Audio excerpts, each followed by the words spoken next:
තමන් විසින් කරන පාපයන්ගෙනුයි තමන් කිලිටිවන්නේ.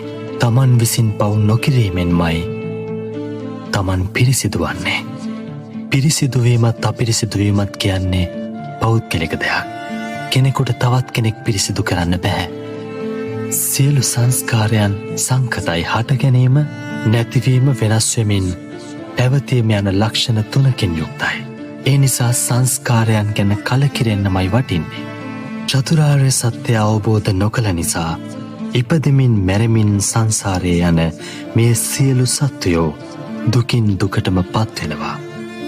ආර්ය අෂ්ටාංගික මාර්ගය අනුගමනය කොට ඒ අමා මහ නිවන සාක්ෂාත් කළොත් සියලු දුකින් නිදහස් වෙන්න පුළුවන්. ඔබත් දැන් අප්‍රමාදීව කුසල් දහම්වල යෙදී වාසය කරන්න. ඔබ මේ ගත කරන මිනිස් ජීවිතය තුළ මනුෂ්‍ය වර්ගයාගේ යහපත පිණිස පිළිපදින්න. ඒ ඔබගේත් මුළු මහත් සමාජයේත් යහපත පිණිසත් සැපය පිණිසත් හේතු වේවි.